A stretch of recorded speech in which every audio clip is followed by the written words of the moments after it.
Hey, what's up guys? Alex here with a new video, and today we're going to be talking about the new Leica 50mm f2 Summicron-SL. Leica just released these lenses about a month ago, and they actually released two, a 35mm and a 50mm Summicron. Now, these are part of Leica's new budget line of Summicron lenses for their SL system, and if you're new to the Leica world, you might be thinking these aren't budget lenses. If you're part of the Leica world, you're gonna see why they are budget lenses. But this lens retails for $1,895 for an f2 lens. Like I said, outside of the Leica world, that sounds wild and crazy expensive. Within the Leica world, the other 50mm f2 Summicron Apo lens, I believe, retails for $5,195 or $5,500. So essentially, this is half the price of the Leica 50 f2 Apo. That's where you can kind of consider it a budget lens. I've had this lens now for about 2 weeks, and I've used it quite a few times. So this will not be a review. This will be my first impressions. Usually I like to shoot a lens or a camera, give or take 10,000 photos before I do a review and have my final thoughts. But let's cover my first impressions and let's address the elephant in the room. Is this lens a rebadged Panasonic 50mm f1.8S lens? I don't know. Optically, based on the optical formulas you can see on the internet, these lenses look identical. They look the same. From a build perspective, they are very different. So this Leica lens is made out of a pure metal housing with a metal lens hood, fully weather sealed and has no switches on the body. Very clean. This lens is also produced in Leica's Portugal factory. So Leica does make this lens in one of their factories.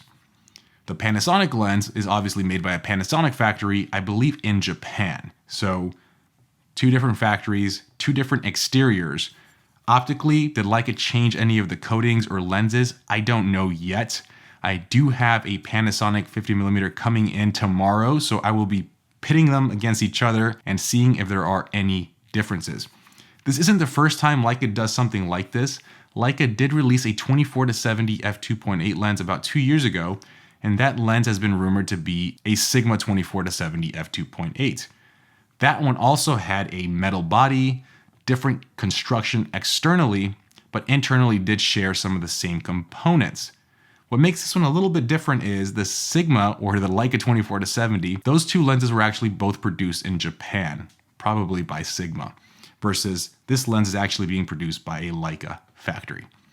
Anyways, enough of that. We will have a full breakdown head-to-head in the next video, so if you want to see that, please subscribe. But like I do with all my videos, guys, I will start putting up some images taken with this lens. All these images were taken with a Leica SL2S and have been edited with my preset. If you're interested in my preset, it is available in the link down below. Build quality on this lens is incredible. It's a Leica lens. It's made out of metal, it feels sturdy, and I have zero complaints.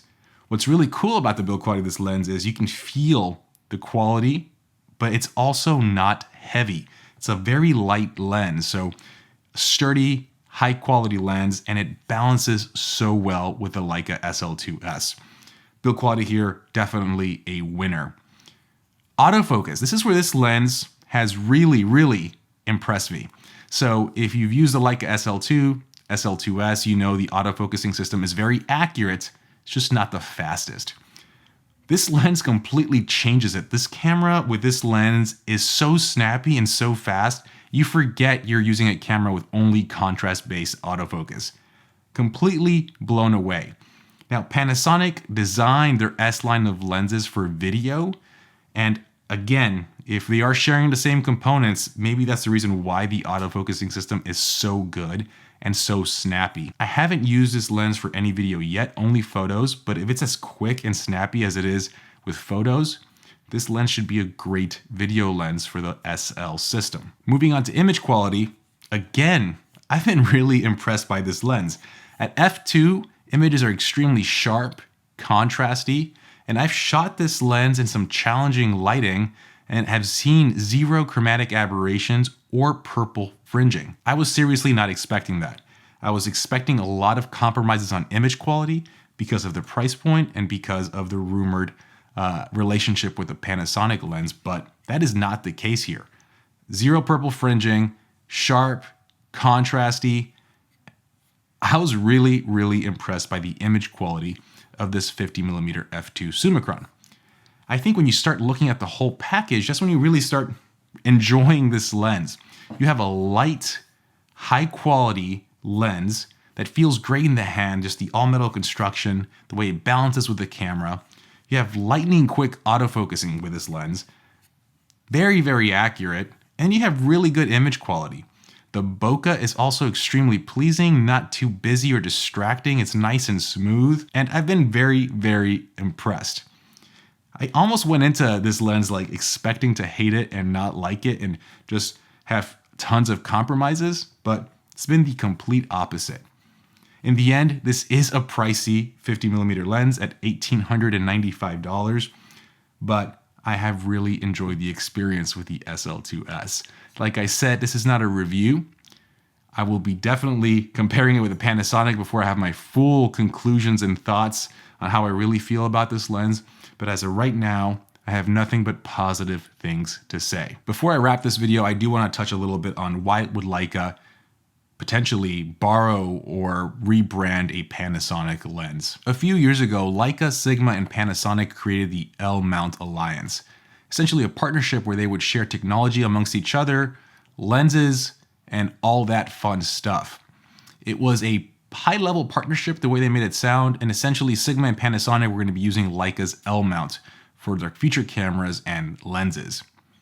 A year ago, Leica expanded on that partnership with Panasonic, where they announced they would start sharing even more technology with each other. With the Panasonic S5 II, the rumors come out that Leica might be also introducing a phase detect autofocusing system because of that partnership. Also, to no surprise, a year after that partnership was announced, we have these new f2 Summicron lenses, and like I mentioned earlier, essentially share the same optical formula as the Panasonic lenses. You can also start thinking, Panasonic released the lenses first, but did Leica help with the optical design? Did they have their hands with designing the optical formula? We will never know. We do know they're in partnership, we do know they're very public about that, and we do know they have said they're going to share a lot of technology with each other. So make of it what you want. In the end, I think the consumer definitely benefits because you have three brands working with one mount and providing great products at different price points, different build qualities. When these things happen, the consumer wins. Enough of that. Like I said, in my next video, I will definitely be comparing this with a Panasonic 51.8. So subscribe and stay tuned for that video. As always, guys, please like this video. Please comment if you have any questions, and I'll see you on the next one. Have a good one, guys. Peace.